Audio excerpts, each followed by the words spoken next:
반갑습니다. 오늘은 벌써요, 시간이 한참 지나서 9강이에요. 9강. 네. 9강이나 왔어요. 그래서, 네, 봅니다. 지난주에 우리가 이제 뭐라고 할까요? 우리 지난주 제목이 뭐였죠? 그러니까 기도랑 말씀 묵상 했죠? 말씀 묵상 하고 나서 진짜 그거는 뭐라고 할까, 도구를 가졌다면, 실제적으로 현실적 어디서 사용되느냐가 나오는 거거든요. 그래서 오늘은 영적 전쟁이에요. 영에 대한 이야기를 좀 할 건데, 거기 보시면, 에센스 들어가기 보시면, 눈에 보이는 세상에서 일어나는 일들 뒤에는 보이지 않는 영적 세계에서 일어나는 무서운 전쟁이 있습니다. 이렇게 되어 있습니다. 그러니까, 우리도 알고 있잖아요. 뭔가, 우리가 보이는 눈에 가시적인 여기 말고도, 뭔가 다른 뭔가가 있다는 거 우리가 알고는 있어요. 느끼고는 있어요. 그죠? 근데 실체를 갖다가 우리가 이거다 저거다 얘기 못하는 거는 영적인 존재는 우리가 주관하는 게 아니기 때문에. 근데 있긴 있어요. 그래서 거기에 영향을 받습니다, 우리도. 그래서 태초부터 이어져 온 선과 악, 하나님의 군대와 사탄의 군대 간의 영적 전쟁은 핵전쟁보다도 더 치열하고 무섭습니다. 현재도 계속 진행 중이에요, 사실은. 그래서 우리는 영적 전쟁의 과정을 통해 그 핵심이 무엇인지 배우게 될 것입니다 하고, 자, 이제 거기 1번에 보시면 영적 전쟁의 극단적인 접근이 있어요. 그러니까 뭐든지 극단이라고 하는 거는 이쪽 끝이든지 이쪽 끝이에요. 그죠? 극단. 원래 옛날에 그런 얘기를 제가 학교 다닐 때 배운 것 같아요. 너무 극적으로 가면은 두 개가 비슷하대요. 성향이. 그죠? 어디를 가든지 아무리 선 쪽으로 가도 그 끝으로 가면은 악하고 비슷한 부분이 나타나고, 악으로 아무리 끝으로 가도 그 끝으로 보면은 선과 또 비슷한 것들이 나타난대요. 극단 자체가 서로 합할 수가 없는데, 어쨌든 간에 거기에 가지고 있는 성향은 비슷하다라는 얘기들을 든 적이 있거든요. 자, 근데 이 영적 전쟁에 두 가지가 있어요. 사람의 그 생명은 되게 중요한 거지만, 그 선을 생각해서 그 선을 그렇게 하면 안 되지만, 그 사람의 인생을 위해서는 어떻게 그런 안락사를 선택할 수도 있잖아요.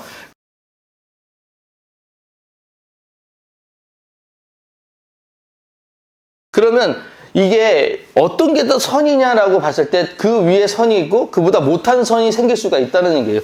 이 차이에 간극이 생겨요. 그죠? 더 진짜 선과 저 절대선과 그 밑에 선과 이 사이의 간극을 악이라고 본다고. 이해되세요? 네. 이 사이의 간극이 이게 악이에요. 그러면 이게 너무 클수록 악이 확실하게 되겠죠. 더 크겠죠. 근데 이게 어느 정도 있을 때 이게 악인지 아닌지 모르는 거예요. 그러니까 되게 차이가 없으니까요. 그래서 윤리를 갖다 뭐라 그러면 더 나쁜 것을 막기 위한 조금 덜 나쁜 거. 이걸 구별하는 게 윤리다. 이렇게 얘기를 하셨었거든요. 자, 그래서 그런 입장에서 우리가 영적 전쟁을 보여야 됐을 땐 이 악한 것들에 대한 정의가 필요하잖아요. 뭐가 악한 거냐. 근데 우리 성경은 너무 확실한 게 뭐냐면, 성경이 너무 기준이 되고 좋은 게 뭐냐면, 기준이 하나밖에 없어요, 우리는. 하나님 하면 끝나요. 이 기준에 이것과 반대되는 건 다 악이에요. 우리는 그것만 보면 돼. 그래서 성경이 되게 어떻게 보면은 편한 책이에요. 그런데 우리가 살아가면서 이쪽으로 자꾸 앉히는, 아까 균형적인 그런 시각을 갖는 게 아니라 이쪽보다도 자꾸 여기로 가야 되는 게 맞지만 이쪽에 있는 유익을 못 버려서 자꾸 머물러 있으려고 하는 인간의 욕심 때문에 못 가는 차이대가 생겨서 우리가 조금 그런 것이지, 결론은 다 하나님 따라가면 돼요. 그죠? 여기도 우리 기도할 때도 그렇잖아요. 우리가 뭐 할 때도 하나님 뜻대로 하시옵소서, 하나님 뜻대로 되면 됩니다. 답은 알고 계시거든요. 여기 그거 모르고 여기 앉아 계신 분은 없어요. 그럼 어떻게 살아가야 하나님 뜻대로 살아가느냐라고 있는 문제 때문에 과정들을 우리가 배우기 위해서 지금 이렇게 나누는 것이지, 결론은 있어요. 그래서 이 결론 때문에 더 쉬운 게 뭐냐? 악을 구별하기 너무 쉽다는 거예요. 하나님 것이 아닌 것들은 다 악이에요. 나누시면 돼요. 자, 그렇게 보시고, 그래서 지금 이 전쟁이에요. 그래서 하나님 것과 아닌 것의 전쟁을 얘기하는 거예요. 그래서 그럼 목사님 여기서 아까 했던 안락사의 문제는 하나님의 뜻입니까? 아닙니까? 이렇게 물어보기에는 지금은 그 문제가 아니라고요. 그 얘기는 나중에 진짜 깊이 있게 심화 과정에서 얘기하시고, 지금은 그게 아니라 하나님 것과 아닌 것들을 지금 구별하는 이야기를 오늘 나눌 거예요. 이해되시죠? 예. 네. 오늘 좀 너무 철학적으로 들어가서 괜찮으세요? 네. 자, 그래서 정확합니다. 영적 전쟁의 대상. 자, 우리 거기에 있는 말씀, 에베소서 6장 12절 말씀 같이 한번 읽어볼게요. 시작. 우리의 씨름은 혈과 육을 상대하는 것이 아니요 통치자들과 권세들과 이 어둠의 세상 주관자들과 하늘에 있는 악한 영들을 상대함이라. 아멘. 자, 우리 여기 잘 아는 말씀인데 여기 보면은 아주 정확하게 우리의 상대가 누군지를 이야기하고 있어요. 일단은 아닌 거는 뭐냐? 혈과 육은 아니에요. 여기서 혈은 피잖아요. 육은 살이잖아요. 누구 얘기하는 거예요? 그러니까 사람이 아니라는 얘기예요. 우리가 싸울 상대는 사람이 아니에요. 그러니까 이제 뭐 저도 이제 결혼 생활을 해서 알겠지만 집에서 제일 꼴보기 싫은 사람이 누구예요? 그쵸? 왜 그렇게 생각하냐면 나를 인정해주고 사랑해서 결혼했거든요. 그쵸? 나와 엄청 사랑해서 결혼했는데 때로는 내 생각대로 안 움직여. 그쵸? 내 계획대로 안 움직여. 그러다 보니까 제일 꼴보기다. 제 원수 그러잖아요. 갑자기 원수가 되죠. 그쵸? 그럴 때가 있어요. 근데 진짜 그런 건 아니겠지. 근데 그 사람이 문제가 아니고요. 그거는 이제 생활을 할 때 서로 습관, 태도 이런 것들 때문에 문제가 될 때가 더 많고요. 특히 말 태도, 말하는 뻔세. 그것 때문에 문제가 될 때가 많지. 문제는 뭐냐? 그를 조종하는 그 마음에 혈과 육의 문제가 아닌 영적인 문제라는 거예요. 예전에 제가 한번 그 얘기 들은 그 조용기 목사님이 막 성령 받고 은혜 받았을 때는 옆에서 사모님 주무실 때 너무 이뻐 보였는데 어느 날 마음이 너무 무거워가지고 집에 자고 있는 모습 보니까 어휴 저 화상 그러셨다는 거예요. 내가 왜 그러지 생각해 보니까 내 마음에 성령님이 없구나. 이제 그때 그 성령의 소멸에 대해서 생각을 하셨다. 그 얘기를 들은 적이 있는데 마찬가지. 진짜 사람은 아니에요. 아무리 미운 사람도 사람이 대상이 아니에요. 물론 그를 통해서 내가 상처를 받아요. 그의 말 때문에 내가 상처를 받고 그 관계 때문에 내가 힘들기는 맞아요. 하지만 그 관계를 만들어낼 때 있는 역할을 하는 다른 존재가 있다는 걸 꼭 이해하셔야 돼요. 자, 거기에 나옵니다. 그러면 어떤 존재들이냐? 여기 통치자들, 권세들, 어둠의 주관자들, 그 다음에 하늘에 있는 악한 영들. 이런 것들이에요. 자, 그래서 한 장 넘겨보시면 그 뒤편에 이거 사단의 세력을 4가지로 정의를 했어요. 물론 이제 이게 딱 맞다라는 게 아니라 이런 거다라고 설명하는 거예요. 자, 그 여기 보면 첫 번째가 통치자들이에요. 자, 통치자들은 뭐냐? 여기 보시면 통치자들 이것도 안 나오네. 아까 잘 나왔는데. 자, 이게 여기 보시면 어떤 특정 지역, 특정 분야, 특정 시기를 장악하고 있는 악한 세력이에요. 저는 특정 지역, 특정 분야, 특정 시기. 그래서 특정 지역이라는 게 보면 무슨 얘기냐면 어떤 지역에 몰려있는 때가 있어요. 그 사람들이 있는 때가 있어요. 장소가 있어요. 우리 같으면 우리 왜 그 어둠의 세력들이 잘 머물러 있는데 뭐 술집이라든지 아니면 그런 데 있잖아요. 그 무슨 아까 들었고 가면 안 된다는 우리가 그 우범지대라고 하는 데들. 그런 지역이 있다는 거예요. 그래서 그들이 존재하는 데가 있어요. 그래서 여기 다니엘서 10장에 있는 이야기를 하면서 얘기하는데 바사 군주가 영향력을 끼치고 있는 곳, 거기가 악한 데다. 그래서 악한 지역이 있다는 것들이 있다. 그래서 솔직히 이제 우리도 그래요. 이제 교회를 가면은 마음이 편한데 교회가 아니다. 어떤 우상 섬기는 곳에 같이 가면 마음이 불편해지는 것들. 그런 영향이 있다는 거예요. 특정 지역에 대한. 또 하나는 뭐냐면 특정 분야가 있어요. 특정 분야가 있어서 어떤 세력이 악한 이 세력들이 막 활동을 할 때가 있는데 저는 이제 음악을 좋아하니까 음악에 대해서 옛날에 그분 성함이 갑자기 까먹네. 사단이 문화를 정복했습니다인가? 침범했습니다인가? 이런 책을 쓰신 분이 있어요. 근데 이제 전중문가 하는 그분이 있는데 그분이 이제 얘기한 게 뭐냐면은 우리가 갑자기 그 생각이 안 나지? 음악. 뉘지. 죄송해요. 요즘 이렇게 머리가 안 돌아서. 얀이라고 들어보셨어요?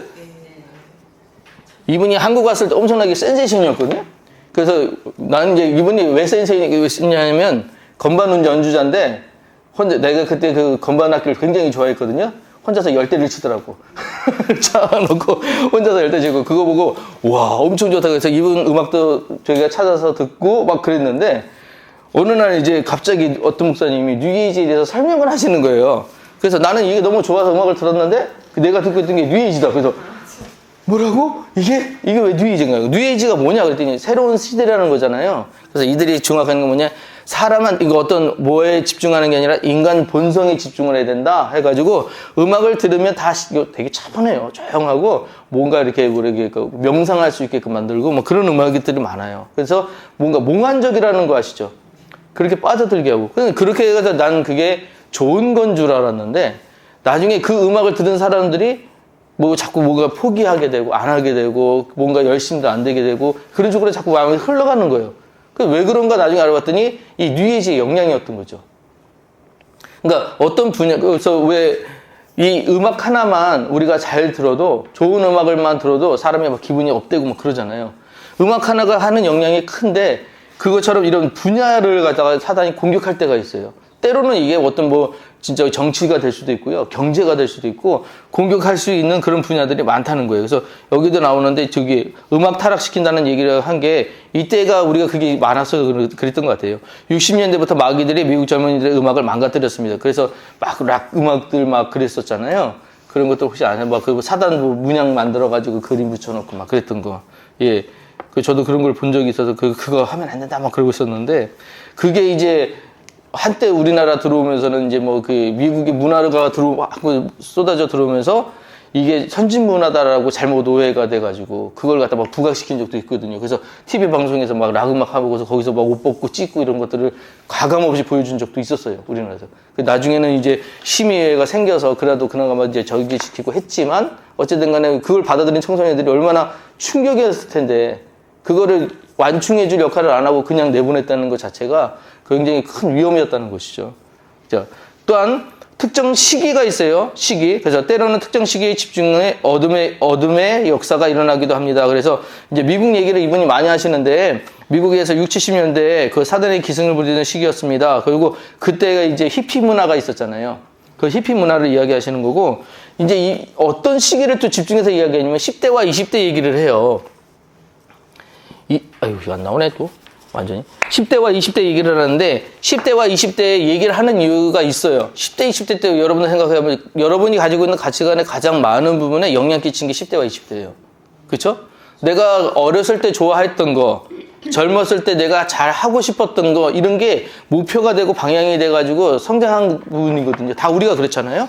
근데 이때 뭘 받아들이느냐가 굉장히 커요. 솔직히 말로 우리는 이제, 여기 다 모태신앙이신가요? 아니신 분, 다 모태신앙이세요? 아닌 분 계시죠? 그러니까, 교회에서 사셨던 분들은 되게 이게 익숙하잖아요. 자연스럽잖아요. 근데 가만 한번 생각해 보세요. 여러분들이 만약에 교회 나오지 않으셨다. 그러면, 정말, 이게, 집사님처럼 밖에서 내가 여기를 처음 들어왔을 때 어떤 과정들이 있었을 거라고요. 이 과정들이 쉽지는 않으셨을 거예요. 왜냐면 처음 하다죠. 아니, 교회에서 시댁이 그냥 교회 다녔는데, 그럴 수도 있지만, 아니, 그게 아닌 내가 예수님을 받아들이기 전까지의 어떤 또 단계들이 있었을 거라고요. 어떤 목사님은 평생을 불교에서 사셨어요. 집안이 다 불교였대요. 그래가지고 그 집안에서 맨날 하던 불교식을 가지고 교회를 가보니까 너무 편하더라는 거예요. 제사도 제대로 안 지내도 되고, 뭐 저기 날짜라도 안 받아도 되고, 뭐 여러 가지가 있잖아요. 너무 편하더라는 거예요. 그래서, 아, 이런 세상이 있는데 나는 왜 그걸 여태 몰랐지? 이렇게 돼가지고 목사가 되셨어요. 그분이. 그러니까 교회만 갔다가 아예 목사가 되신 분이 계셔요. 근데 그런 것처럼 우리가 어떤 시기에 그런 영향력이 있는 것들을 어쨌든 간에 어린 시절에 받아서 큰단 말입니다. 그러니까 우리는 어렸을 때 예수님을 알았기 때문에 이 모든 것들이 자연스럽게 받은 게 이게 복이라고 저는. 이런 자체가 복이에요. 예수님을 안 것 자체가. 그러니까 저도 이제 뭐 제 고백 몇 번 드렸지만 저는 목사가 안 되려고 도망을 많이 갔거든요. 그래서 목사가 안 되고 싶어가지고 나중에는 이제 신학교도 안 가겠다, 뭐도 안 가겠다 막 그랬는데 이상하게 여기 와 있는 거예요. 그래가지고 아내랑 얘기할 때도 그랬지만 제가 기도할 때 그래서 하나님 왜 내가 여기서 목사를 하고 있냐. 나보다도 뛰어난 분들도 많고 능력도 많은데 내가 왜 목사를 하냐. 그러니까 저한테 주신 감동이에요. 내가 너 목사 안 만들었으면 너 세상에 살 것 같아. 이런 느낌이셨던 것 같아. 그래가지고 말씀을 그래도 보게 되고 내가 예배라는 걸 드리게 되고 그러니까 이런 문화 자체를 이렇게 됐다는 거. 그러니까 그런 시기와 그런 상황들을 만들어 주신 것도 어떻게 보면 은혜라는 것이죠. 어쨌든 사단이 시기를 건드린다는 게 있어요. 그래서 그 주변의 문화들 때문에 흘러가는 그런 때가 있는데 그런 것들도 사단이 영향력을 끼칠 수 있다라는 걸 여러분 인정을 하셔야 돼요. 자, 그 다음에 하늘에 있는 악한 영들. 이게 무서운 거예요.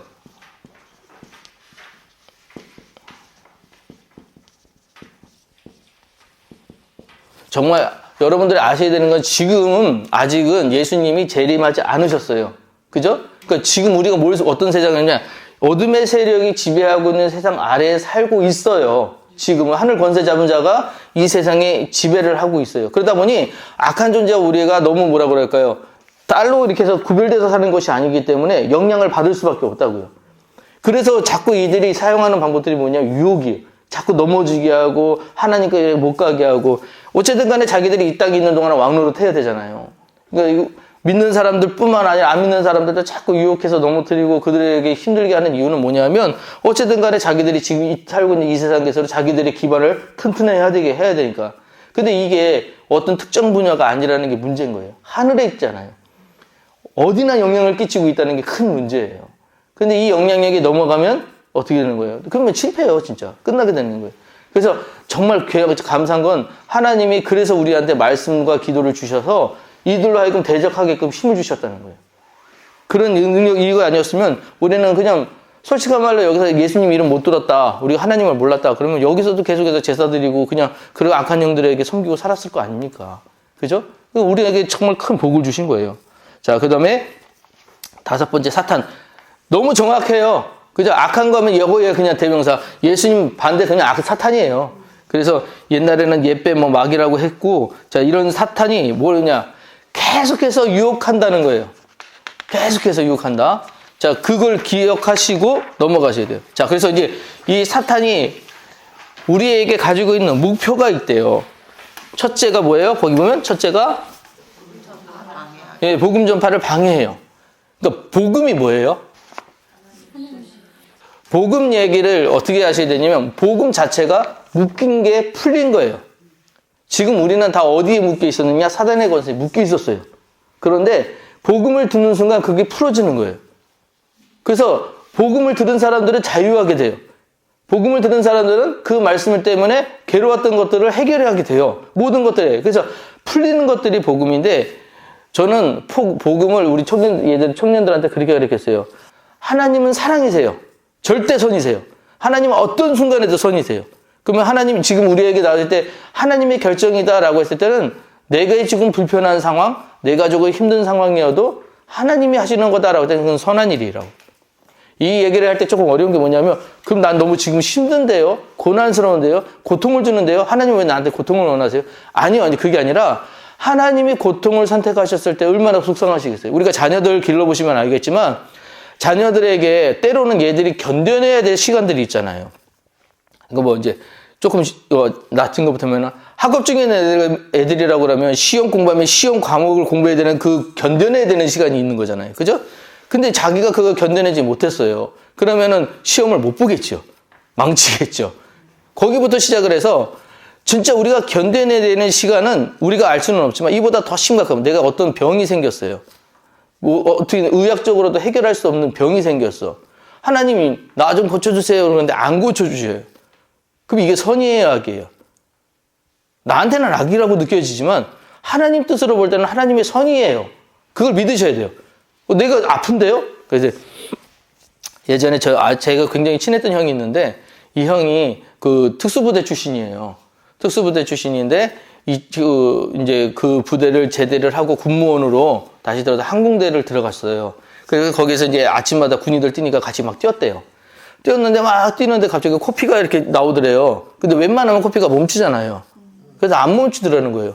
그래가지고 진짜 안 멈춰가지고 이상하다 해서 병원을 갔더니 의사 선생님이 깜짝 놀래가지고 빨리 큰 병원 가보라고. 그래가지고 큰 병원을 갔더니 알려야 될까? 이제 암이라는 거예요.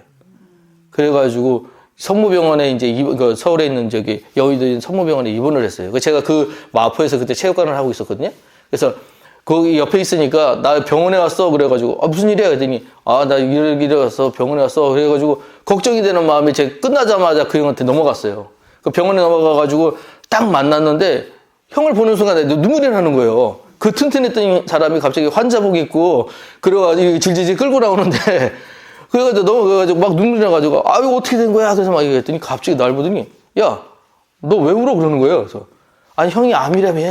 그래서 나는 걱정해서 그랬더니 야 하나님이 나를 쓰시기 위해 연단하시는 과정인데 내가 하나님이 이렇게 하시는 일이 되는데 그거면 하나님이 고쳐주시겠지, 하나님이 이렇게 해주시겠지 믿으면 되는데 너 왜 우냐고. 나중에 이거 다 나 간증거리 될 거야 그러는 거예요. 그래서 갑자기 울다가 그 형한테 야단 맞고 나서 나보다 훨씬 믿음이 좋네? 그래가지고 그 생각을 하는데 아니나 다를까 진짜 이 형 믿음이 맞았어요. 나중에 이제 그 형이 암이었는데도 불구하고 그거를 잘 치료해서 나중에 결혼도 하고 지금 딸도 있어요. 잘 살고 있는데 이게 그 형을 봤을 때 저는 그랬어요. 하나님 도대체 저 형이 뭐가 잘못했냐. 하나님 앞에서 너무너무 진짜 잘 믿고 잘 섬기는 형인데 왜 암이라는 게 생기냐. 하나님 너무하신 거 아니냐 생각이 들었거든요. 근데 그 형은 하나님은 선하시다는 거예요. 하나님은 선하시기에 그런 일들을 하실 수 있는 분이다. 그 하나님이 나중에 이걸 어떻게 바꿔주시는지 우리는 기대하면 된다. 이 얘기를 하는데 똑같은 거예요. 우리가 복음이라는 걸 때 하나님의 선하심을 믿지 않으면 복음이 받아들여지질 않아요. 받을 수가 없어요. 지금 상황이 안 바뀌거든요. 여러분들이 예수님 믿었다고 해서 뭔가 갑자기 안 바뀌어요. 갑자기 뭔가 확 이렇게 되지 않아요. 그런데 하나님의 선하심을 믿는 순간 뭐냐면 그 상황이 받아들이는 내가 바뀌는 거예요. 내 믿음이 바뀌고 상황이 바뀌어요. 그래서 하나님이 이것에서 뜻이 있구나 라고 믿는 순간 하나님이 바꿔가시는 역사를 하시더라는 거예요. 그게 복음의 첫 번째고 두 번째 복음이 뭐냐면 그 하나님의 관심이 나한테 있다는 거예요. 아니 세상 천지야. 천지를 만드신 하나님과 나하고 무슨 관계예요? 여러분들 진짜 그렇잖아요. 하나님은 엄청 높으신 분인데 그분이 나하고 무슨 관계가 있어요? 어떤 분이 저한테 그래요. 2000년 전에 있던 이스라엘에 있었던 예수의 얘기가 왜 우리한테 그렇게 중요하냐고 물어본 사람이 있어요. 예수님의 이야기는 한 사람의 이야기, 유대인의 이야기가 아니라 전 인류에 대한 이야기예요. 그러니까 우리에게도 영향이 있는 이야기예요. 그래서 우리한테 얘기하시는 거고 궁극적으로는 나한테 하신 얘기예요. 십자가 사건이 왜 중요하냐고요? 이스라엘 사람들한테 중요한 게 아니라 이스라엘은 그 역사가 내게 영향을 끼치기 때문에 내 일이라고요. 나한테 하신 얘기라고요. 그래서 중요한 거예요. 그래서 이게 복음이에요. 그 선하신 하나님의 관심이 나한테 있어요. 여러분, 내 뒤에 배경이 누가 있느냐에 따라서 달라지잖아요. 내 뒤에 엄청난 사람이 있어요. 그러면 나는 별로 걱정할 게 없어. 근데 내 뒤에 아무것도 없어. 그러면 불안해지는 거잖아요. 어? 애들도요, 막 지들끼리 싸울 때는 막 그래요. 근데 뒤에 아빠만 있어봐요. 어떻게 해요? 갑자기 왕되죠. 지가 대장 되죠. 똑같은 거예요. 우리 뒤에 누가 있느냐가 엄청 차이가 나거든요. 그래서 그 복음은 정말 모든 사람들이 들어야 되거든요. 하나님은 선하신 것과 그 하나님의 관심이 나한테 있다는 것을 아는 것들은 누구들은 들어야 돼요. 사단이 그걸 방해해요. 그걸 못 듣게 해요. 왜? 그걸 듣는 순간 이들은 자유하게 되니까. 지금 죄에 묶어놔야 되거든요. 협박해야 되거든요. 그리고 윽박하고 해가지고 이 어떠한 존재가 나한테 헌신하게 만들고 복종하게 만들어야 되는데 예수님 얘기 듣는 순간 자유해져 버리는 거거든요.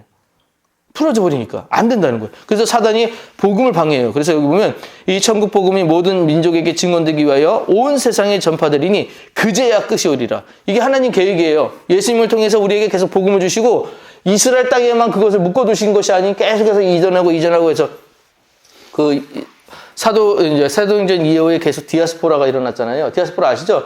그 계속해서 사도들이 이제 그 핍박 때문에 쫓겨가고 가는 곳에서 계속 뭘 세웠냐? 교회를 세웠어요. 그 세운 교회가 지금 우리까지 온 거예요. 그래서 디아스포라가 아니면 전파가 사실 어려웠어요. 그런 핍박이 없었으면 그렇게 빨리는 안 됐을 거예요. 핍박을 통해 성장한 그 종교가 우리 기독교이기 때문에 우리 기독교가 그렇게 해서 성장했기 때문에 우리는 강한 거예요. 강할 수밖에 없는 거예요. 그리고 빨랐던 거고. 그래서 지금 이제 그 끝이 언제냐? 여기 보면 이 모든 사람들이 다 하나님의 말씀을 땅끝까지 그 말씀이 전파됐을 때 그 끝이 온다고 했거든요. 근데 이미 어디를 가든지 성경책 없는 곳 없고요. 예수님 말씀 모르는 데가 없어요. 그 끝이 되게 가까운 것 같긴 해요. 그렇죠? 그 끝이. 그럼 우리 끝이 왔으니까 뭐예요? 자, 빨리 포기하시고 여기서 기도하시고 그래야 돼요? 그거 아니라고요. 그거 아니고 주님은 어떻게든지 간에 우리에게 있는 자리를 주신, 여러분들이 섬기는 자리를 주신, 또한 여러분이 살고 있는 생활을 주신 이유가 있어요. 그건 나중에 한 번 더 말씀을 드릴게요. 자, 그래서 두 번째는 뭐냐? 이 사도의 내용이 뭐냐면 하나님의 자녀들이 영적 영향력을 발휘하지 못하도록 막기, 이렇게 되어 있어요. 그러니까 하나님의 자녀들이 누굽니까? 우리잖아요. 그러니까 내가 남한테 뭔가 좋은 걸 전해주거나 뭔가 이야기하려고 그럴 때 남보다 실력이 없으면 안 듣죠. 남보다 뭔가 가진 게 없으면 안 듣죠. 그렇잖아요? 예, 그런 게 이제, 그게 이제 인간관계에서 나타나는 건데, 하나님의 자녀들을 보면, 하나님의 자녀들이 세계들 뭐라고 그럴까, 잘 살고 뭐 뛰어나고 그러면 다 그 말 들어요. 그런데 하나님이 그 방법을 안 쓰시거든요? 아세요? 하나님은 성공을 쓰지 않으세요. 얻은 거 가지고 있는 어떤 물질에 어떤 많은 걸 쓰지 않으세요. 뭘 쓰시냐면, 그 사람의 삶을 쓰세요, 발음이 안 되지? 삶을 쓰세요. 인생을 통해서 그 사람이 영향력이 어떤 것이냐를 따라서 달라지게 만드세요. 저 요즘 최근에 계속 들었다가 뭐 예전에 알고 있었지만 다시 들어서 조금 감명받은 얘기가 뭐냐면 한경진 목사님 얘기예요. 우리 저기 아침에 그 사순절 교육 때도 나왔었는데 한경진 목사님이 이제 은퇴하시고 나서 누군지는 아시죠? 한경진 목사님. 우리 대한민국을 대표하는 예전 아주 유명한 목사님이신데 이분이 이제 나중에 은퇴하시고 나서 혼자 계실 때 이제 여러 목사님들 지금 이제 유명했던 목사님들이 거기를 가셨었나 봐요. 그래서 가셔가지고 이제 그 목사님한테 좋은 말씀 듣고 이 얘기 이렇게 적고 하다가 가려고 할 때 한 목사님이 그랬대요. 목사님, 그래서 우리는 어떻게 살아야 됩니까? 그러니까 어떻게 해야 됩니까? 라고 물어봤대요. 그래서 목사님 가만히 계시다가 다 한 번씩 쳐다보시더니 그러셨다는 거예요. 목사님들 예수님 잘 믿으세요. 그랬대요. 근데 그게 너무 당연한 말인데 거기서 엄청 묵직한 게 있는 거예요. 그게 왜 묵직했을까요? 저는 하나 딱 느낀 게 한경진 목사님 삶이 묵직했기 때문에 영향력이 있다고 보는 거예요. 그러니까 그분이 남들보다 많이 가져서 어떤 뭔가를 많이 누려서 그렇게 하신 게 아니라 그 삶 자체가 진짜 예수님처럼 살려고 노력하시는 부분이 있으니 그냥 한마디 던진 건데 그 한마디에 목사님들이 딱 와서 박힌 거죠. 그러니까 기독교인의 영향력은 그런 것들이거든요. 그러니까 우리 옛날 말에도 뭐 이제 그 수사학이라는 거 그랬을 때 아리스토텔레스도 뭐 에토스니 로고스니 뭐 이런 얘기도 했는데 가장 중요한 건 뭐냐면 에토스예요. 에토스가 뭐냐면 그 사람의 윤리적인 그 삶의 태도 그런 것들인데 어떤 사람이냐가 남들에게 전달할 때 설득력을 느낄 때 가장 큰 영향력을 미친다는 말도 아니에요. 지식도 아니고 어떤 것도 아니라 그 사람의 됨됨이 가지고 있는 태도, 삶의 방향 이런 것들로 인해서 그것들이 되게 많이 설득력이 심한 능력을 갖춘다는 얘기가 있어요. 마찬가지 기독교인들이 그런 것들이에요. 우리가 가지고 있는 물질로, 우리가 가지고 있는 어떤 명예와 성공으로 그런 것들로 누구에게 영향을 끼친다? 한계가 분명히 오고 작아요. 그럴 수밖에 없어. 하지만 삶의 태도와 우리가 있는 믿음의 차이라고 할 땐 그거는 어디까지다라고 규정 질 수 없이 엄청난 거예요. 그런데 이걸 못하게 한다는 거예요. 그래서 뭘 못하게 하느냐? 우리가 흔들리게 만들어요. 우리가 말씀에서 흔들리게 만들고 우리가 그 상황에서 예수님보다도 다른 거 찾는 걸 보여주고. 그러니까 제가 목사인데 이렇게 말씀 여기에서 거룩하게 가르쳐 놓고 나서 나가서는 딴 거 하고 있어요. 막 내가 점집 찾아다녀. 막 내가 뭐 어떤 말씀은 그런 것들 찾아다녀. 그리고 왜 심취해서. 여러분들 내 말 듣겠어요? 절대 안 듣죠. 당연히 안 듣죠. 들을 수가 없죠. 왜? 아유, 자기는 저렇게 하면서 반응이 바로 끝날 거 아닙니까? 그죠? 삶의 태도와 방향이 그렇게 중요하거든요. 그러니까 그 사람이 어떻게 하느냐에 따라서 다른 거예요. 우리에게 모든 사람들이 다 마찬가지예요. 그러기에 사단이 그걸 자꾸 건드는 거예요. 믿는 사람들이 제발 낙심하길 바래요. 믿는 사람들이 제발 좌절하길 바래요. 그러니까 자꾸 그 상황을 밀어 넣는 거예요. 그 상황들을 자꾸 우리에게 그렇게 주는 거예요. 그러니까 여러분이 힘듦은 때로는 테스트인 걸 꼭 이해하셔야 돼요. 말씀드렸죠? 테스트는 상급이 있는 하나님의 시험이라고요. 테스트를 자꾸 집어넣으시는 이유가 뭐냐면 견뎌낼 수 있기에 시험 주시는 거예요. 우리한테. 그 과정들을 주시는 거예요. 어려울 때 어려운 걸 안 끝난다는 걸 꼭 기억하셔야 돼요. 그걸 잘 넘길 수 있게끔 힘도 주셔요. 상황도 주셔요. 역할을 하게끔. 근데 사단이 그걸 못 믿게 해요. 야, 너 이렇게 힘들잖아. 안 하면 되잖아. 포기하면 되잖아. 그렇게 감가면 되잖아. 그래서 자꾸 그런 쪽으로 사단은 유혹한다고요. 이게 사단 전략이에요. 시간이 됐나요? 자, 그 다음에요. 그래서 사단의 전략이 또 나오죠. 이제 목표는 두 가지였어요. 복음을 방해하는 것과 하나님의 자녀들이 영적 영향력을 발휘하지 못하는 것. 그 다음에 사단의 전략이 그래서 뭐냐면 대리인을 내세워요. 그래서 뭐냐면 본인이 절대 안 나서요.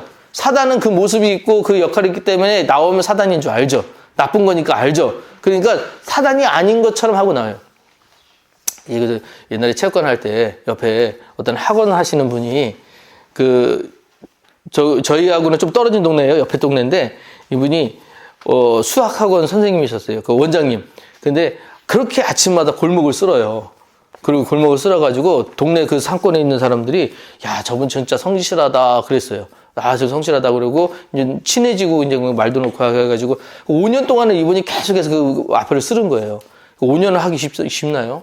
근데 되게 어렵잖아요. 그러니까 저분 되게 성실하다라고 해가지고 소문도 나가지고 사람들에게도 좋은 소문 나서 애들도 가고 막 이렇게 많이 보내고 그랬는데 5년째 되는 날 딱 해가지고 이분이 갑자기 사라졌어요. 사라졌는데 상가 거기에 다 철문 이렇게 다 잠가놓고 사라져버렸어요.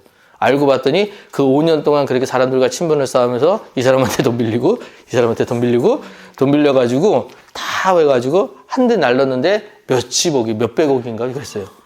그게 엄청 컸어요.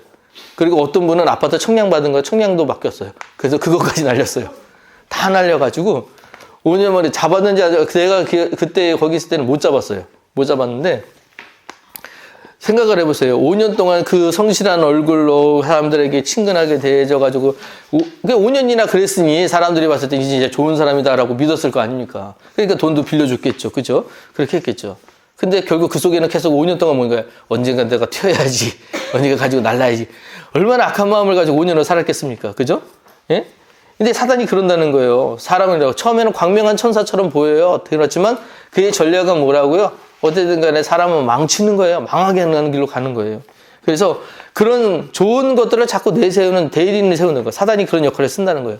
본인이 안 나서더라도 좋은 것들을 내세워서 좋은 사람인 것처럼 해가지고 사람들을 끌어보내는 이런 역할들도 한다는 거예요. 그래서 저는 요새 간증하시면서 성공한 이야기들 많이 하시는 분들이 있는데 그런 이야기를 하실 때 조금 걱정스러운 게 뭐냐면 그분의 성공이 모든 사람의 성공은 아니거든요. 그래서 잘 들으셔야 돼요. 간증이 중요해요. 잘 들으셔야 돼요. 근데 간증의 이야기를 너무 일반화시키시는 거는 위험해요. 그래서 간증 이야기 잘 들으시고 아 그랬구나. 그럼 나는 더 잘 믿어야 되겠다. 이 정도면 돼요. 이해되시죠? 두 번째, 위장술. 똑같은 얘기예요. 이것은 이상한 일이 아니라 사단도 자시기를 광명의 천사로 가장하나니 그러므로 사단의 일꾼들도 자기를 의의 일꾼으로 가장하는 것이 또한 대단한 일이 아니니라. 그들의 마지막 행위대로 그 행위대로 되리라. 결국 망하는 게 보이거든요. 결국 그들은 끝이 가면 어떻게든 간에 처벌을 받아요. 그리고 이해를 하셔야 돼요. 그 다음에 3번. 자, 이간질. 사단의 방법이 이간질이에요. 그렇게 이간질을 해요, 사단이.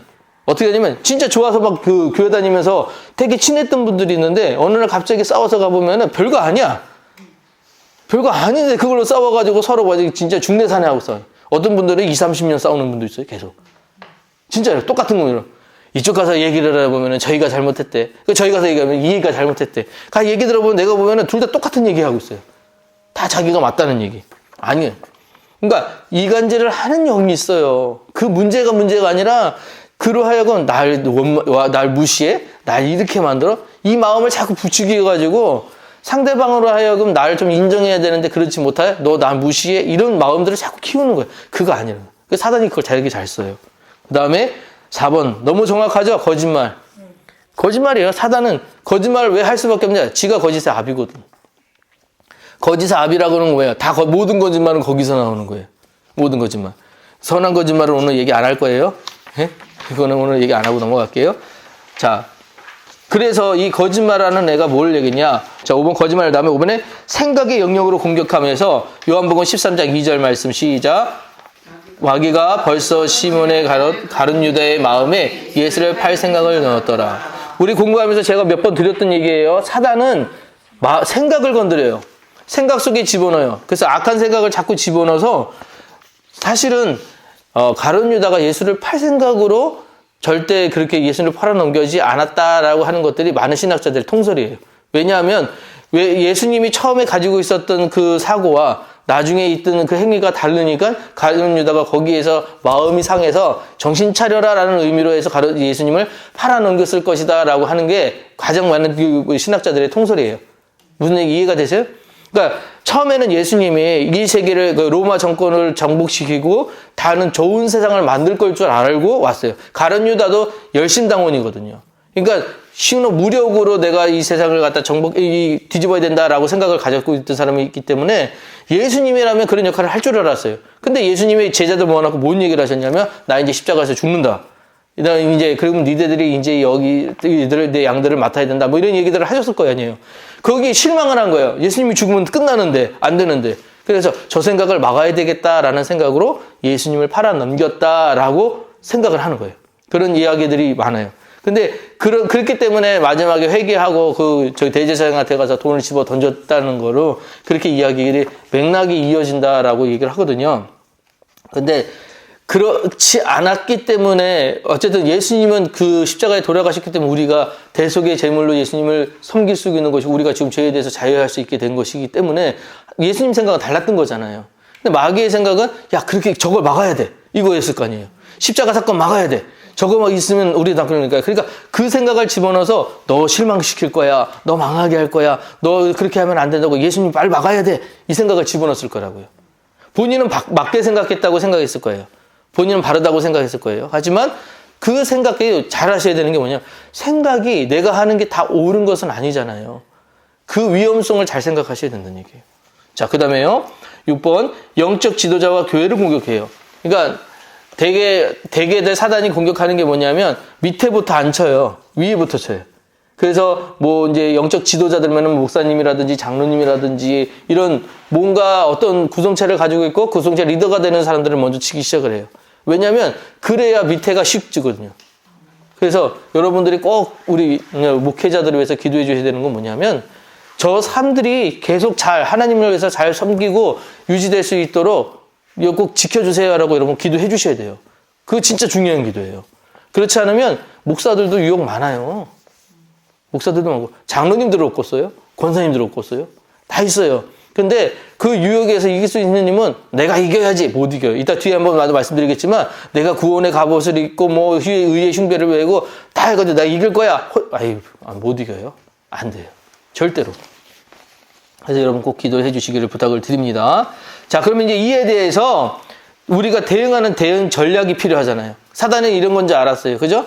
그러면 우리는 어떻게 해야 되느냐. 5번. 크리스천의 대응 전략. 첫 번째가 뭐냐면 순결과 회복.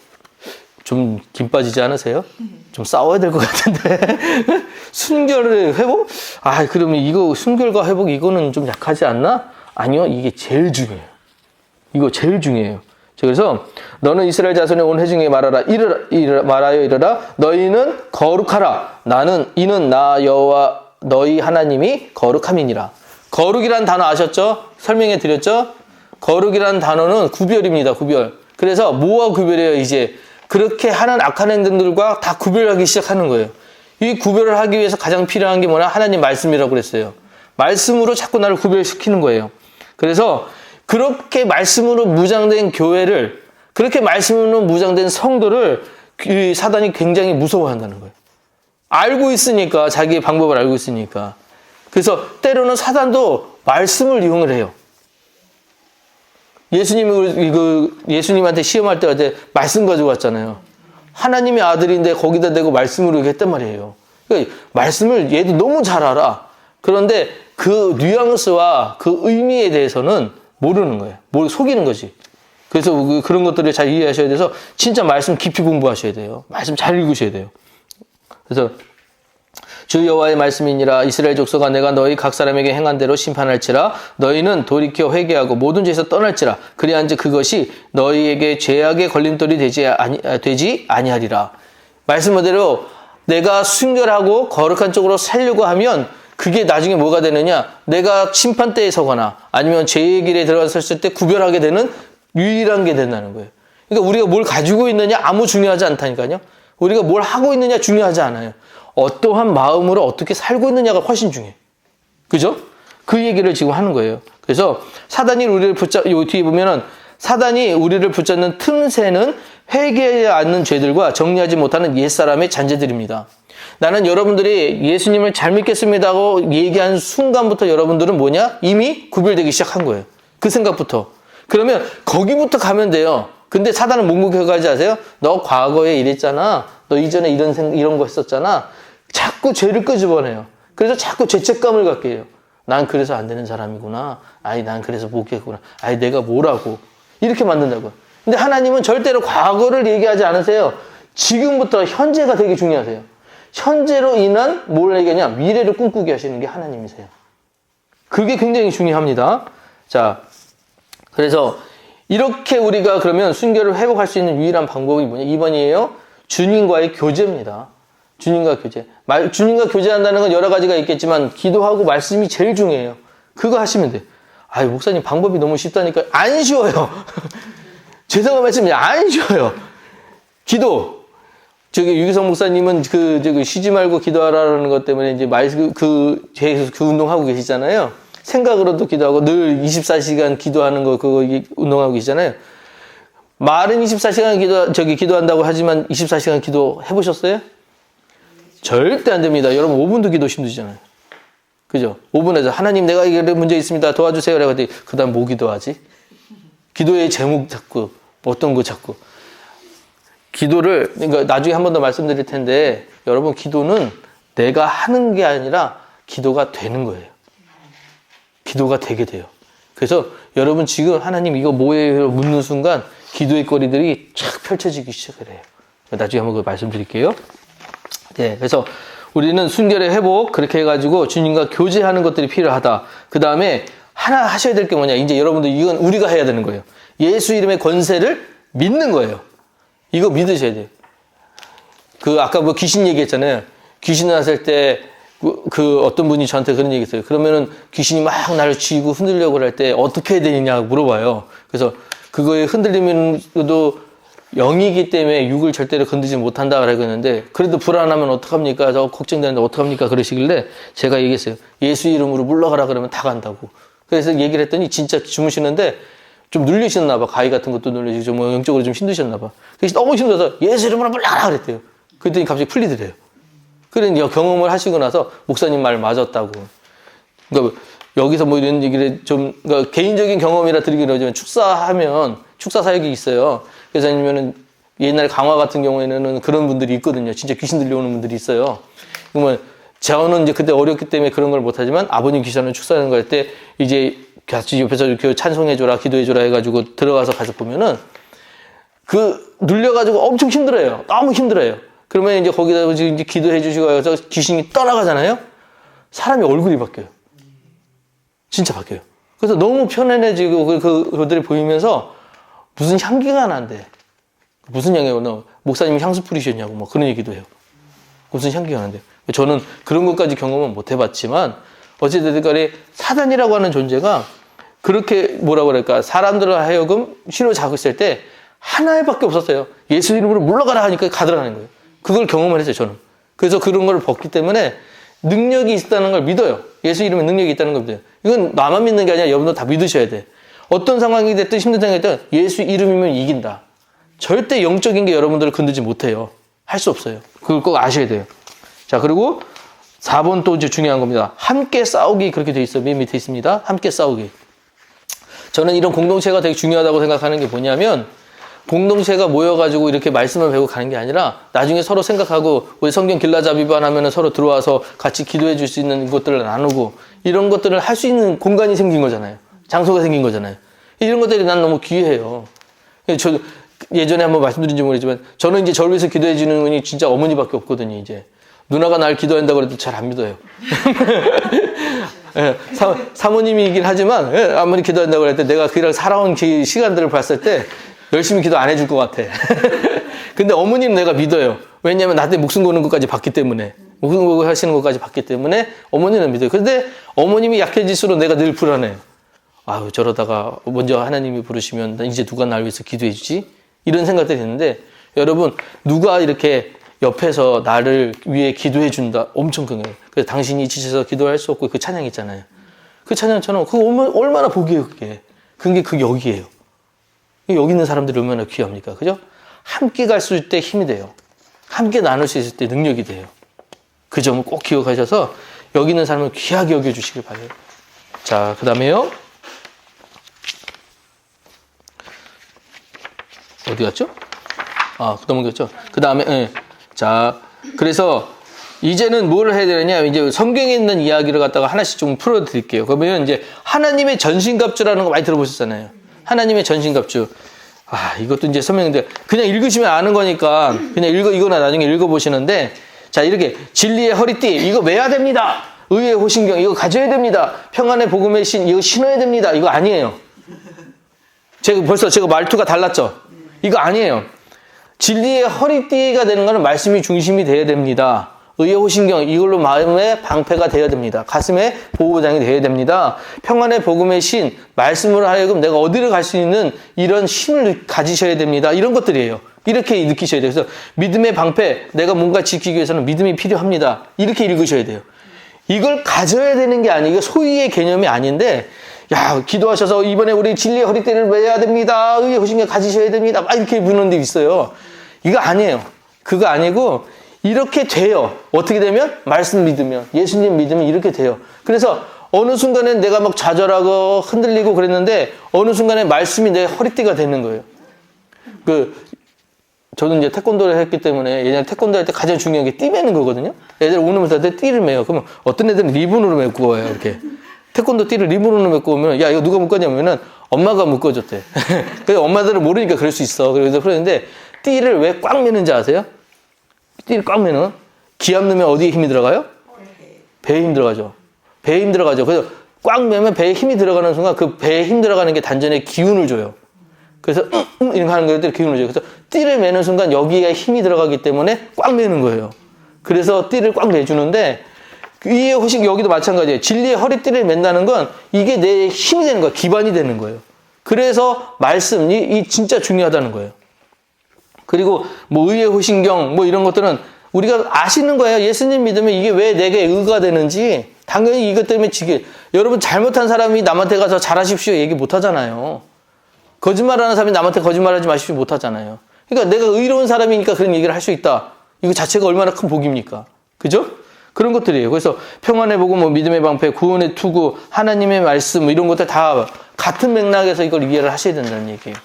자, 그래서 그 뒤에 보면 너무 잘 나왔는데 애들 거 가져와서 죄송해요. 너무 유아틱하게 나와서. 네. 네. 자, 이렇게 매고는 이러고는 못 싸우죠. 이러고는 못 싸우지만 어쨌든 이런 것들이에요. 이런 것들이 필요하다. 자, 그래서 이런 것들로 다 준비가 돼야 되는데 이걸 통틀어서 참 감사한 게 뭐냐. 이걸 다 하나씩 구하는 게 아니라는 거예요. 말씀으로 기도로 이게 한꺼번에 다 되는 것들이에요. 그렇게 되는 사람들. 그리고 진짜 중요한 건 7번입니다. 7번 성령 안에서 기도. 모든 기도와 간구라되 항상 성령 안에서 기도하고 이를 위하여 깨어 기도하기를 항상 힘쓰며 여러 성도들을 위하여 구하라. 이렇게 되어 있죠. 뭐 안에서 기도하라고 그랬어요? 성령 안에서. 성령 받으셔야 돼요. 그러면 이제 또 얘기하자. 자, 성령을 받으면 성령이 이렇게 오시는 거예요. 그러니까 이제 우리 사도행전 배울 때 각 사람 위에 성령이 임했잖아요. 이렇게 이 이야기를 갖다가 사도행전에 그 키슨 기자가 보고 그걸 묘사했어요. 성령이 불에 임한다. 그 비둘기처럼 임했다. 이런 걸 얘기를 했어요. 그 생각들이 성령이 이렇게 임했다고 하니까 뭐 이렇게 위에서 온다고 생각해요. 여러분 성령은 원래 계셔요.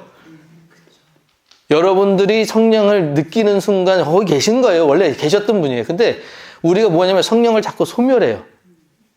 그게 문제인 거예요. 데살로니가전서 5장 19절인가 그럴 거예요. 성령을 소멸치 말며 그랬거든요. 그러니까 그 앞에 뭐냐면 항상 기뻐하라, 쉬지 말고 기도하라, 범사에 감사하라. 이는 그리스도 안에서 그리스도 예수 안에 너에게 향하신 하나님의 뜻입니다라고 얘기하시고 났어요. 그러니까 처음에 뭐예요? 기뻐하고 기도하고 그다음에 범사에 감사하는 게 우리의 삶이어야 돼요. 이게 하나님의 뜻이에요. 근데 우리 자꾸 뭐하고 사냐면 그 뒤에 성령을 소멸하고 살거든요. 성령을 소멸치 말며 그래요. 그래서 성령을 자꾸 소멸해요. 그러니까 이게 안 보이는 거야. 왜 기뻐해야 돼요? 성령이 없어서 기뻐할 수가 없는데. 그걸 이해를 못하고 왜 기뻐해야 돼요? 왜 우리가 기도해야 돼요? 왜 우리가 그 범사에 감사해야 돼요? 이런 것들을 따지는데 성령이 있으면 이것들이 그냥 그 문제가 아닌 거예요. 그렇게 되게 되는 거예요. 그러니까 성령 없으니까 자꾸 그거를 갖다 내가 받아야 된다가 있어야 된다 이렇게 하는데 아니요. 성령 계심을 인정하셔야 돼요. 성령이 여기 계심을 인정하셔야 되고 성령이 여러분들과 함께 계셔서 최근치 뭐가 그러냐면 제발 내 말 들어 지금 그러고 계신 거예요. 제발 내 말 들어. 그래서 우리에게 주셨던 말씀들을 가지고 지금 뭐 하고 있냐면 이거 좀 깨달으라고 계속해서 너 옛날에 이거 읽었었던 거야. 이 말씀. 그래서 어느 순간에 갑자기 떠오르는 성경 말씀 구절 계세요? 예, 성령님 도우시는 거예요. 그 말씀 자꾸 생각나게 하신다니까요. 생각나게 하셔서 그것대로 살게끔 그 말씀대로 제발 좀 지키게끔 자꾸 도와주시는 역할들을 하시는 거예요. 우리의 보혜사시잖아요. 그래서 우리가 여기 있는 제일 중요하다고 아까 했던 말이 뭐냐면 항상 기도해야 되는 거, 간구해야 되는 거를 우리가 어떤 뭐 종교적인 행위는 할 수 있잖아요. 그런데 종교적인 행위가 아닌 성령 안에서 하셔야 된다고. 하나님이 원하시는 거니까, 하나님이 그렇게 살기를 원하시는 거니까 우리가 그렇게 살아야 된다. 이거를 놓고, 그래서 우리는 뭘 기도하게 되느냐면 결국은 기도가 어떻게 되냐면 하나님 뜻대로 없어서 기도가 끝나게 돼요. 시작은 내 기도가 돼요. 어떤 기도든지 아마 그러실걸요? 어려우면 문제 놓고 먼저 기도하지 하나님 감사합니다 안 돼요. 근데 우리 예수님 기도는 뭐예요? 하늘에 계신 우리 아버지요 하고 하나님께 영광 돌리는 것부터 시작을 했거든요. 그러니까 이미 예수님은 충만하셔. 그걸 보여주신 거야. 그러니까 땅에 있는 일들이 걱정되긴 하지만 하나님께 영광이 되는 모든 일들을 아시니까 이분의 기도가 그렇게 나오는 거예요. 근데 이게 우리의 목표여야 돼요. 우리도 기도할 때 보면 하나님 자꾸 이 문제가 눈에 걸려요. 이것만 해결되면 이거 어떤 문제든지요 해결해 주시면 그 문제로 안 끝나는 거 아시죠? 여러분이 살면서 해줬던 기도해가지고 해결됐던 문제들 있으실 거예요. 그렇죠? 해결 끝났어요. 그럼 끝났어요? 그거 끝나고 났더니 또 있죠. 이거 끝나고 이만한 거 또 있고 생각지도 못했던 것들이 갑자기 정말 이러십니까? 하고 나중에는 하나님 도대체 어디까지 하시려고 이러십니까? 뭐 이러잖아요. 근데 또 지나가서 보면은 그 이만했던 문제들이 별게 아닌 게 되고 그죠? 하나님이 하셨어요. 근데 가서 그러고 그 상황에 못 본다고요. 우리 잘 몰라요. 근데 기도 자체가 우리가 여기에 주목을 하지만 결론은 뭐냐면 하나님 뜻대로 하소서. 하나님이 원하시는 대로 하소서. 그렇게 갈 수밖에 없어요. 근데 우리 인생이요. 재밌는 게 그거예요. 저는 계속해서 하나님 뜻 찾는다고 막 그러고 다녔거든요. 근데 뜻 찾는다고 다니고 이게 하나님 뜻인가요? 이게 하나님 뜻인가요? 그리고 말씀 묻고 다녔는데 나는 그래서 뭔가 얻으면 그게 해결이 될 거라고 생각했어요. 뭔가 이해되면 그게 해결이 될 거라고 생각했어요. 근데 하나님이 계속해서 저한테 주시는 감정 문제 아세요? 그 과정을 더 중요하게 생각하세요. 내가 찾아가고 말씀을 찾아가고 깨달으려고 하려는 그 과정이요. 결론도 중요해요. 물론.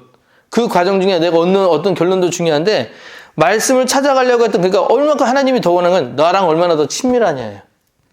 나랑 얼마나 더 너 이렇게 친밀하냐. 그러니까 네 삶 속에 나를 얼마나 생각하니 네 삶 가운데 내가 얼마나 몇 프로나 영향력이 있니? 이걸 더 중요하게 생각하시나고. 알고 보니까 나중에는 그거는 별 문제가 아니었어요. 내가 하나님 앞에 얼마만큼 가까이 있느냐가 더 문제였지. 결국 나중에 하나님 앞에 가가지고 나 하나님 너 모두 못 썼고요. 이런 것도 없을 거예요. 열매를 얘기해야 될 때가 있을 거 아닙니까? 근데 보여드릴 열매가 없어도 조금 자신 있는 게 뭐냐면 난 그래도 하나님 앞에서 이렇게 과정을 열심히 했어요. 하나님 앞에서 난 이렇게 했어요. 물론 내 열매가 이만하지는 않더라도 나는 하나님 앞에 이런 과정들로 살았어요. 라고 이야기할 수 있겠더라고요. 근데 저는 그게 귀한 것 같아요. 물론 지금 우리 시각으로 볼 때는 성공의 기준이 다르기 때문에 뭔가 인원이 많아지거나 아니면 어떤 무슨 물질이 많아지거나 뭐 이런 것들로 성공을 피하겠지만 사실은 그거보다 더 중요한 건 뭐냐면 오늘 하루 내가 얼마나 하나님 앞에 진실하냐는 거. 그 진실함. 그러면 그런 사람은요 예배가 달라요. 예배 드리는 게 다르고 말씀이 다르고 삶 자체가 달라요. 그러니까 뭐 그 과정을 너무 중요하게 생각하니까 하나하나가 진짜 최선을 다할 수밖에 없게 되더라고요. 그게 중요한 겁니다. 저는 그렇게 생각을 합니다. 어쨌든 자 그래서 이제 마지막이요. 우리 암송 구절 아까 읽었던 말씀인데 우리 한 번 더 읽어볼게요. 에베소 6장 12절 시작. 우리의 씨름은 혈과 육을 상대하는 것이 아니요 통치자들과 권세들과 이 어둠의 세상 지구한 자들과 하늘에 있는 악한 영들을 상대함이라. 자, 그 다음에 야고보서 4장 7절 말씀 시작. 그런즉 너희는 하나님께 복종할지어다 마귀를 대적하라 그리하면 너희를 피하리라. 복종이라는 단어 히브리어 말 하나만 설명해 드리고 끝날게요. 저 맨날 설교할 때 많이 썼던 거 혹시 아나우라는 단어 혹시 기억하세요? 아나우. 네네네. 네, 나중에 설명해 드리는 거 올려드릴게요. 아이고. 아나우인데 이게 히브리 말인데요. 이 원래 뜻은 온유예요. 온유. 그래서 어디 나오냐면 모세가 이 세상 모든 사람보다 온유함이 선하다다. 그래서 온유가 제일 온유한 사람은 모세였다라고 하고 했던 신명기에 나오는 말씀 중인데 아나우의 뜻이 뭐냐면 아나우의 뜻은 하나님 뜻에 나를 복종하는 것. 그래서 이 뜻이 뭐라고요? 온유인데 온유가 뭐라고요? 하나님 뜻에 나를 복종하는 것. 근데 그 태도가 뭐냐면 온유예요. 이해가 되세요? 아나운 사람이 뭐냐? 하나님께 복종한다라고 했을 때 내 뜻이 있어요. 여기 계신 분들 다 뜻이 있으세요. 계획도 있으세요. 근데 그 계획대로 안 됐다고 해서 하나님 이게 뭐예요가 아니라 하나님의 뜻이군요 하고 넘어가는 거예요. 내려가는 거예요. 낮춰지는 거예요. 그러면 하나님이 그 온유함을 보신다는 거예요. 그 사람의 온유함. 우리는 거치는 것과 이런 것들을 하시는 게 아니라 그 온유함을 통해서 뭘 해야 되느냐? 하나님의 뜻에 복종하는 것. 그러면 이게 뭐가 되냐면 마귀를 대적하는 방법이 되는 거예요. 이 온유함이. 그러니까 절대 사람들과 싸우면 안 돼요. 혈과 육은 우리 싸울 대석이 아니라니까요. 그죠? 그러니까 미울 때 있잖아요. 저 사람이 저 행동하는 것 때문에 내가 미울 때 있잖아요. 그런데 그걸 막 지적하고 싶고 막 아우 저거 정말 이러고 하고 싶고 할 때 있어요.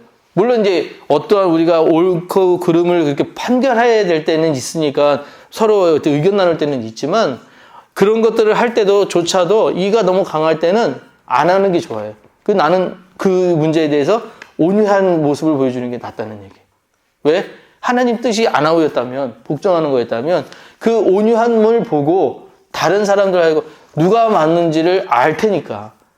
그러니까 말이 옳아서가 옳은 게 아니라 그 사람의 그 사람의 어떤 논리가 옳아서가 아니라 태도에 있어서 굉장히 중요한 거거든요. 진짜라고 하는 사람들은 원래 그거예요. 뭘 좀 설명해 드리냐면, 왜 힘든 군대 같은 거면 힘든 부대 나온 애들은 자기 군대 얘기 잘 안 해요. 너무 고생 많이 한 걸 있으니까. 오히려 그 방이라고 죄송한데, 뭐 이렇게 상근 예비기 이렇게 해가지고 무슨 진짜 너무 쉬운 데 나온 애들이 군생활하는 동안 자기 동안 너무 힘들었다 뭐 이런 얘기들 하고 가서 그런 거예요. 제가 이제 군대 이제 제대하고 우리 학교로 돌아갔더니 우리 나이대 애들이 다 군대를 갔을 거 아니에요. 얘들이 다 돌아온 거예요. 그래서 동아리방에 모였습니다. 모여가지고 얘기를 하는데 저는 이제 거기에는 특전사 갔다 온 애들, 특공대 갔다 온 애들, 또 뭐 백골 부대 나온 애들 뭐 이런 애들이 있었어요. 얘네들이 앉아가지고 이제 우리 군생활은 이제 만나서 반갑다 이런 얘기를 하고 있는데 한 놈이 군대 얘기를 그렇게 열심히 하는 거예요. 그래가지고 나 그때 뭐 힘들었구만 그러고 쟤 엄청 센 데 나왔나 보다. 그래서 다 조용히 했어요. 해병대 나온 애들 거기 있고 있는데 다 조용히 했어요. 그래서 너는 무슨 부대 나왔냐 그랬더니 군지단을 나왔대요. 군지단이 뭐 하는 데냐면 군수품 이제 저희 1군지단, 2군지단, 30군지단 있는데 그 군인들 잘 싸우라고 군수품을 그렇게 보내주는 데가 있어요. 네, 지원하는 거. 그런 데가 있는데 거기를 나왔다는 거예요. 그래서 하루 종일 걔가 한 일이 뭐냐 박스 쌓는 일이었대요. 박스 싸고 이렇게 하는 일이었대요. 그래서 그러면은 혹시 추운 데 나가서 이렇게 하는 거나 유격이나 뭐 이런 거 했냐? 그런 건 없대요, 자기네들. 하루 계속 박스 싸는데. 그리고 박스 쌓는 거 엄청 힘들었겠구나. 그랬더니 박스를 군대로 다 보내야 되잖아요. 전군으로 다 보내야 되잖아요. 그러니까 몇 킬로씩 쌌대요. 이렇게 고생했겠구나. 라고 얘기를 했는데, 나중에 걔 나가고 나서 우리가, 그것도 군대라고 막 얘기를 했는데, 사람들이 이제 그래요. 내가 하는 게 너무 고생스럽고 내가 하는 게 너무 힘들고 하니까 자기가 막 드러내려고 하고 싶어 해요. 근데 진짜들은 말을 안 하더라고요. 더 고생한 사람들은 얘기를 안 해. 진짜들은. 근데 예수님 믿는 사람들이 진짜잖아요. 그러니까 우리가 남들보다 더 드러내는 것보다 힘이 있지만 내가 힘이 있다고 다 쓰는 게 아니라 힘이 있지만 힘을 이렇게 숨기는 것도 진짜 힘이다라는 그런 말이 있어요. 그래서 그렇게 살아가는 게 우리의 모습이다. 그래서 대적하는 게 어떻게 대적하냐? 그가 강할 때 강함으로 대적하는 게 아니라 강할 때 온유함으로 대적하는 힘을 가지셔야 된다. 이게 중요하다는 거예요. 직장 생활할 때 좀 관리자들이 불이한 경우가 많거든요. 네. 그래서 많은 사람들이 되게 불편해. 그렇죠. 그래서 저는 약간 나이가 이제 있잖아요. 그래서 사실은 말할 수 있어요, 관리자한테. 근데 내가 이 말을 하는 순간 관리자는 되게 불편해할 거라는 걸 알긴 알거든요. 그럴 때 제가 그냥 참는 게 맞는 건지 아니면 많은 분들을 위해서 말하는 게 맞는 건지. 그거는 조금 이거는 저는 그렇게 이거 좀 조금 다른 문제인데 이 문제는 지금 개인적으로예요. 개인적으로 할 때는 온유한 게 맞죠. 근데 지금 말씀하신 거는 한 사람의 문제가 아닌 조직의 문제잖아요. 조직의 문제는 한 사람을 위한 자리가 아니라 모든 사람들이 다 공평해야 되고 그래서 공의의 하나님이시잖아요. 의로운 걸 세우기 위해서는 하셔야 된다고 봐요. 1대1일 때 만약에 1대1일 때 이 사람이 정말 잘못된 행동을 하고 있어요. 네. 그럴 때는 그건 아니죠. 그러니까 또 참아야 돼요. 어떻게 아니, 그게 아니라 1대1이라고 해서 이제 이런 거예요. 이 온유는 내게 부당해요. 내가 그 일을 당하면 힘들어요. 그러니까 내 일이었을 때는 참죠. 내가 그것들을 견딜 수 있죠. 왜냐하면 그게 나를 강하게도 만들 테니까. 하지만 그 일이 남들에게 또 피해가 주는 일이 되거나 그걸로 인하여 누군가에게 또 어려움이 될 때는 당연히 내가 먼저 막아야 돼요. 나는 그렇게 생각을 해요. 그래서 조직의 문제나 선함의 문제가 이것들이 공의로 갔을 때는 당연하게 내가 나서야 된다고 생각을 하고요. 이게 이제 개인적인 문제, 내가 할 수 있는 문제야. 그러니까 내가 입 다물고 있으면 다 조용할 거야. 그게 아니라 내가 그 문제로 인해서 어떠한 문제가 야기된 걸 알았을 때는 당연히 이 문제를 나는 알고 있는 사람이잖아요. 방관자는 아니죠. 돼서는 안 되는 거잖아.